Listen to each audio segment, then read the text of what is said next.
মৰমৰ ছাত্ৰ-ছাত্ৰীসকল তোমালোক সকলোকে আমাৰ এই চেনেলটোলৈ পুনৰবাৰ স্বাগতম জনাইছোঁ। বহুতো ছাত্ৰ-ছাত্ৰীয়ে প্ৰায়ে কমেণ্ট ছেকশ্যনত হওক বা হোৱাটছএপত মেছেজ কৰি থাকে যে ছাৰ আমি অসমীয়াৰ কি চাব লাগিব হাফ ইয়াৰলি এক্সামৰ কাৰণে।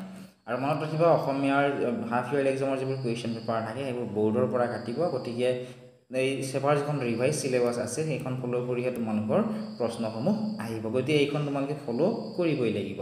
ঠিক আছে, আগৰ যিখন আগতে প্ৰকাশ পাইছে সেইখন তোমালোকে ফ'ল' কৰিলে নহ'ব।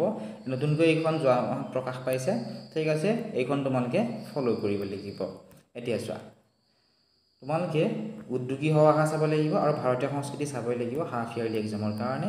ভাৰতৰ জনগোষ্ঠীৰ গাঁথনি আৰু সংস্কৃতি এইটো চাব নালাগে, এইটো হাফ ইয়াৰলি তোমালোকৰ বাবে প্ৰয়োজনীয় নহয়। ইণ্টাৰনেটৰ তিতা মিঠা আৰু অৰুণিমা সিনহা এই দুটা তোমালোকে চাব লাগিব, আহিব। অৰণ্য যাত্ৰা তোমালোকৰ পৰীক্ষাত আহিব, কিন্তু পাৰিষদ অভিমুখৰ পৰা কুৱেশ্যন নাহে, এইটো তোমালোকে হাফ ইয়াৰলিৰ কাৰণে চাব নালাগে। পদ্যাংশৰ বৰগীত মাধৱদেৱৰ বৰগীতটো চাবা আৰু জিকিৰ এই দুটা তোমালোকে চাব লাগিব হাফ ইয়াৰলিৰ কাৰণে। প্ৰশস্তি চাব লাগিব হাফ ইয়াৰলিৰ কাৰণে। মই অসমীয়া আৰু দৃষ্টান্তৰ পৰা হাফ ইয়াৰলিত কোনো ধৰণৰ প্ৰশ্ন নাহে।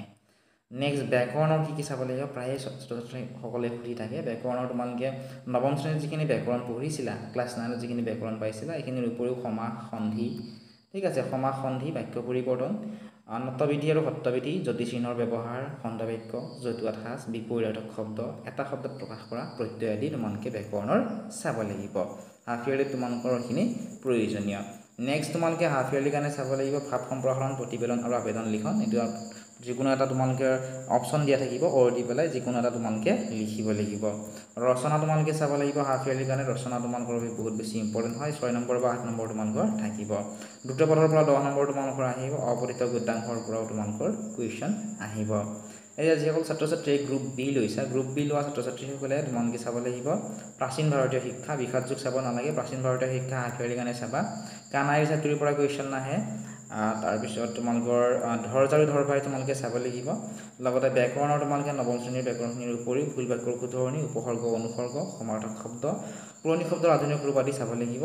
আৰু ছন্দ তোমালোকে হাফ ইয়াৰলি এক্সামৰ কাৰণে চাব নালাগে, ঠিক আছে। এইটো ছন্দ তোমালোকে যিটো প্ৰি বৰ্ড এক্সাম বা তোমালোকৰ যিটো মেট্ৰিক পৰীক্ষা ইয়াৰ কাৰণে তোমালোকৰ বাবে ইম্পৰ্টেণ্ট হয়।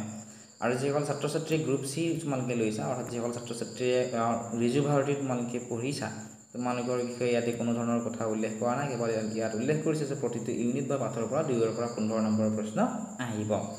ইয়াৰ ৰিলেটেড যদি তোমালোকৰ কিবা কুৱেশ্যন আছে কমেণ্ট ছেকশ্যনত সুধিবা।